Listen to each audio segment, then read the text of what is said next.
इस सिद्धांत एक व्यक्ति तीन कंपोनेंट्स के बारे में बात करता है और इस सिद्धांत का केंद्र इस व्यक्ति का, इस बीइंग का यूनियन है या सम्मेलन है, एकता है।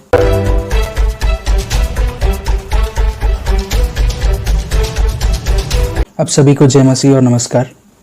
आज मैं ईसाई धर्म के अति प्रमुख और अति मुख्य सिद्धांत और संकल्पनाओं में से एक के बारे में बात करना चाह रहा हूँ। आज मैं त्रिएक परमेश्वर के सिद्धांत के बारे में बात करने वाला हूँ।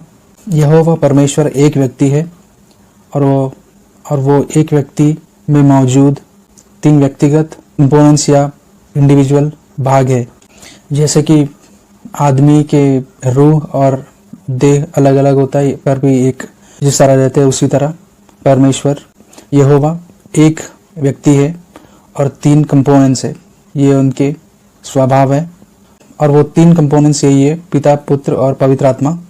और यहोवा व्यक्ति और ये तीन कंपोनेंटल बीइंग्स एक ही सब्सटेंस के है, यानी एक ही पदार्थ है जो कि आत्मा पदार्थ के है। परमेश्वर स्पिरिट बीइंग का है। त्रिएक परमेश्वर का इंसान को बचाने की जो मिशन था उसमें तीनों कंपोनेंट्स शामिल थे। सिर्फ पुत्र ने अपने ऊपर शरीर धारण की। इस सिद्धांत एक व्यक्ति तीन कंपोनेंट्स के बारे में बात करता है और इस सिद्धांत का केंद्र इस व्यक्ति का, इस बीइंग का यूनियन है या सम्मेलन है, एकता है। इस तीनों कंपोनेंट्स, तीनों भागों में से किसी अकेले की अपने खुद की एग्जिस्टेंस या रहना नहीं है। इस तीनों कंपोनेंट्स की एग्जिस्टेंस, मौजूदगी सिर्फ इस तीन कंपोनेंट, तीन भाग वाली परमेश्वर की सम्मेलन या एकता में ही है। और ये यहोवा का स्वभाव है, ये यहोवा का नेचर है। जैसे कि इंसान अपनी आत्मा के बिना जान का, बिना प्राण का रहता है, उसी तरह यहोवा जैसे कि इंसान है, जैसे कि मैं हूँ, मेरा रूह मैं ही हूँ और मेरा तन मैं ही हूँ, उसी तरह यीशु मसीह याहवे है, यीशु मसीह यहोवा है, पवित्र आत्मा यहोवा है और पिता यहोवा है। निर्गम की 3 अध्याय में हम पढ़ेंगे तो वहाँ पे जब परमेश्वर अपने आप को इंट्रोड्यूस करते हैं तब उन्होंने अपने 2 नामों को बताया है। एक है यहोवा और दूसरा है मैं हूँ। मैं हूँ एक सिर्फ लफ्ज़ नहीं है, एक शब्द नहीं है। हिब्रू के ये शब्द जिसका मतलब मैं रहने वाला हूँ, वो सिर्फ शब्द नहीं है, वो एक नाम है। पर परमेश्वर यहोवा का दूसरा नाम है और यहोवा का नाम का भी मतलब वही है जो मैं हूँ नाम का मतलब है। इंग्लिश में टू बी है, हिंदी में यहोवा और मैं हूँ का दोनों नामों का मतलब मैं रहने वाला हूँ, मैं हूँ है।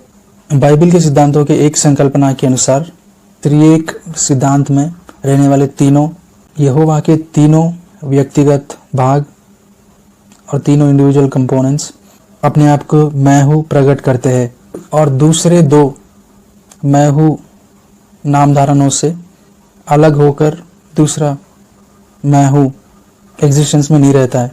तीनों ही व्यक्तिगत रूप से मैं हूँ नामधारक है। जब इन तीनों में से एक मैं हूँ कहते हैं तब पूरी व्यक्ति में शामिल होकर ये कह रहे हैं संदर्भों के अनुसार और परिस्थितियों के अनुसार। कभी वो तीनों में से एक कंपोनेंट है और कभी वो पूरी यहोवा व्यक्ति, पूरी यहोवा बीइंग के कंपोनेंट के आगे रहने वाला चेहरा है। मतलब एक मैं हूँ, चाहे वो पिता हो, पवित्र आत्मा हो या पुत्र हो, एक मैं हूँ नाम का व्यक्ति आगे चेहरा बनकर रहेगा पूरी तत्व त्रिएक व्यक्ति नामक परमेश्वर के। जब भी हम एक व्यक्ति के बारे में बात करते हैं, पूरी बीइंग के बारे में, पूरी त्रिएक परमेश्वर के बारे में बात करते हैं, क्योंकि एक दूसरे के बिना वो एग्जिस्टेंट बीइंग नहीं है।